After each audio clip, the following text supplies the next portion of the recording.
I'm Edward Otto Zelke, and let's queer up trans rights. North Carolina lawmaker proposes to ban trans teachers from dressing in their gender identity.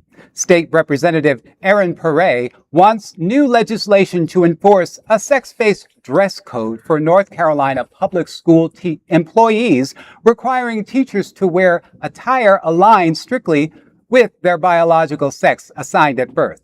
Perret stated in a Facebook post that her proposal aims to, quote, protect children from being exposed to more complex and mature gender identity questions and concepts at too young of an age, end quote. The announcement was triggered after conservative activist groups and local parents targeted a transgender elementary school music teacher.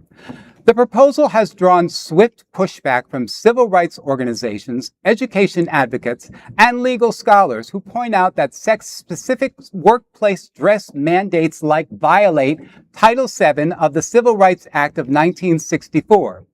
The U.S. Supreme Court reaffirmed in Bostock versus Clayton County that federal employment protections prohibit discrimination based on gender identity and expression.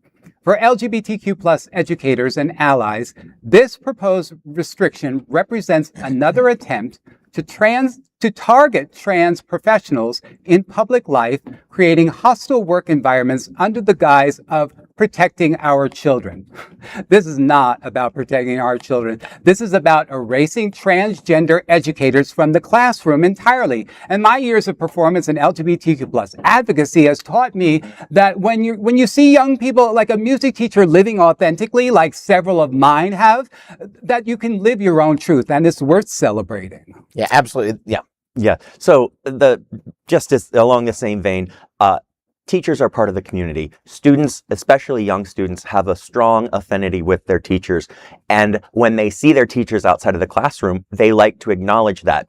So think about how if you're going to deny someone their authenticity within the classroom, that's going to be more confusing to students when they see them at the local arts festival, at a local event. Like, it's not helping anyone here other than the, hateful part of the conservative party. Yeah, let's point this out.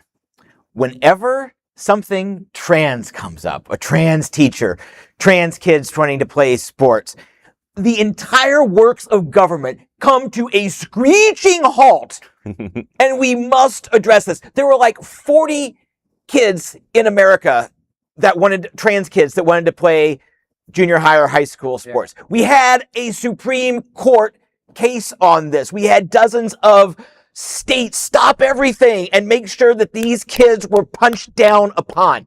Now there's one trans teacher in North Carolina, and we have to stop everything in government and make sure this woman is targeted. Do we say she was a woman or man? Well, it doesn't matter. To make sure this one trans teacher is targeted. Basically, the teacher, this is mainly targeted so that kids won't see, men in dresses. That's basically what it is. Like, she looks at The Handmaid's Tale and goes, oh, that's fashion for our teachers right there. This is terrible.